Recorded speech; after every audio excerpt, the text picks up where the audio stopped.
Shalom Ouvracha mes chers amis, déjà merci à Jordan qui nous a amené un pied pour notre vidéo et à Ilan pour son téléphone qui nous prête tous les jours pour pouvoir diffuser la Torah, et à vous aussi mes chers amis qui grâce à vous diffusez des vidéos de plus en plus, et plus quelqu'un y diffuse à côté et assez proche et que les gens ils se réveillent grâce à ça, plus c'est vous qui gagnez. Et que Be'ezrat Hashem, grâce à ça, le Mashiach puisse venir très rapidement. Comment ça se fait que la majorité des gens qui ont gagné au loto perdent leur somme, et en plus qu'ils perdent leur somme, ils s'endettent, et en plus qu'ils s'endettent, ils perdent leur bonheur? Ils ont trouvé une fois en Amérique qui avait donné la plus grande somme, ils ont attrapé la police déjà plusieurs fois en état d'ivresse, à faire des accidents et à faire des trucs. Alors qu'il a tout, vous voyez, Baruch Hashem, celui qui a gagné au loto, puisque tout le monde rêve de gagner au loto, eh bien, il est censé être heureux. La réponse, elle est simple. Elle est à partir du moment où tu veux gagner beaucoup d'argent. Alors, je vais vous raconter ce qui se passe un petit peu en Kabbalah. Tous les jours, lorsque vous faites Kriyat Shema ou la Tfila, vous descendez des orot, c'est-à-dire vous descendez de la lumière du ciel et vous les mettez dans des ustensiles. Tous les jours, c'est ce qui se passe dans votre prière. Chacun qui le fait sans qu'il le sache ou qu'il ne sache pas, maintenant vous le savez. Vous descendez, vous prenez des mochines, ce qu'on appelle, c'est-à-dire de la lumière. Cette lumière, vous les rentrez à l'intérieur de votre corps, et au fur et à mesure, vous pouvez utiliser ces lumières et avancer dans votre vie. C'est pour ça que quelqu'un qui fait le Shema Israël tous les matins, celui qui fait la Tefila tous les matins, eh bien, il sent qu'il est connecté. Maintenant, c'est bidiouk la même chose.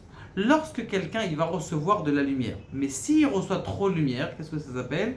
Une bombe atomique. Parce qu'en vérité, l'énergie atomique, elle est magnifique, puisque toute la France est nourrie par l'énergie atomique. Mais quand c'est une bombe atomique, qu'est-ce que ça veut dire? Ça veut dire que mon énergie atomique, elle n'a pas de récipient pour pouvoir recevoir ça. Comme il n'a pas de récipient pour pouvoir ça, qu'est-ce qui se passe? Explosion, Hiroshima, Nagasaki, toutes les autres catastrophes naturelles que vous avez connues. Pourquoi? Parce qu'on n'a pas réussi à attraper cette énergie. C'est bédique la même chose. On vient voir un type qui gagne tous les jours 2000 euros ou qui gagne tous les jours 2000 shekels, et on vient lui dit, tu sais, tu as gagné au loto. Donc qu'est-ce qui se passe? C'est un monsieur qui a combien de kelim? On va dire il a 2000 shekels de kelim, et ces 2000 shekels de kelim, il ne sait pas quoi faire avec, on lui met sur la tête des millions de kelim. Qu'est-ce qui se passe? Eh bien, tout simplement, les kelim, ils explosent. Il y a une fois, il y a un type, il a gagné au loto, magnifique, il fait les bagages et tout ça, sa femme, elle rentre, elle dit, comment ça va, mon chéri, et tout ça, qu'est-ce qui se passe? T'as gagné au loto, c'est génial, c'est magnifique, c'est quoi ces bagages? On s'en va en vacances? Je dis, non, tu fais tes bagages, tu te casses de la maison. C'est pas faux. C'est pas faux. On a raconté il n'y a pas longtemps une histoire sur Rav Mordechai Eliyahu à ce sujet. Et donc, Béhémet, c'est ça le Inyan. Maintenant, quelqu'un qui veut gagner au loto sérieusement, ce qui est arrivé plusieurs fois, Rav de Salem, il y a beaucoup de rabbanim qui jouaient au loto, ils gagnaient au fur et à mesure.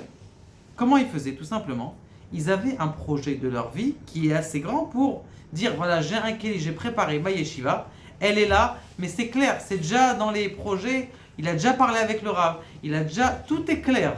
Il sait où est-ce que l'argent va, elle sait qu'est-ce qu'il va utiliser avec ça pour lui. Maintenant, quelqu'un qui a ce projet qui est clair dans sa tête, il ne reste plus qu'à demander à Kadosh Baruch Hu.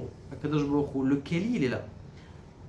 Première chose. Deuxième chose, c'est le projet. Deuxième chose, c'est la prière. Parce que quand tu l'as dans les mains, ce qui s'est passé à Korach, on lui a dit, mon cher Rabbeinu lui a dit, demain tu fais l'Ektoret. Le lendemain, il a fait l'Ektoret. Qu'est-ce qui s'est passé? On lui a donné du kavod. On lui a donné, ça y est, c'est bon, l'électorat, il est Kohen Gadol. Qu'est-ce qui s'est passé? Du fait qu'il n'avait pas les kelim pour être Kohen Gadol, parce qu'il n'a pas fait la prière assez grande pour pouvoir recevoir cette lumière des Ketoret, tout simplement, Rikou Pachim, tout a brûlé. Tout est enseveli sous la terre, comme la voiture qui est descendue hier, qui est tombée, comment on appelle ça, à côté de l'hôpital là-bas de Yerushalayim, Sharet Tzedek. Mamash, la terre elle s'est ouverte, Pashut, Pshuto Kevashmo, tout est marqué dans la Torah, En Manas. Donc la même chose. Comment est-ce qu'il faut faire pour pouvoir recevoir un chef d'Akadosh Baruch Hu? Déjà croire que vous êtes capable de le recevoir. Deuxième chose, faire le kelim de façon mefourage, c'est-à-dire de savoir exactement dans quoi vous allez investir. Troisième chose, etmar be bitfila, faire au maximum de la prière. Dès que vous voyez que vous avez comment on appelle ça, un business qui arrive, ne laissez pas dire est-ce que ça va marcher, est-ce que ça va marcher. Priez au maximum. Priez encore une fois, pas 1 heure, pas 2 heures, des fois 2 heures, 2 heures et demie. Et tous les jours, investissez au maximum. Plus vous allez investir, vous allez créer ces kelim dans votre tête. Et Be'ezrat Hashem, le flux divin va venir chez vous pour que ça soit redistribué à bon escient. Baruch Adonai, l'Olam, Amen.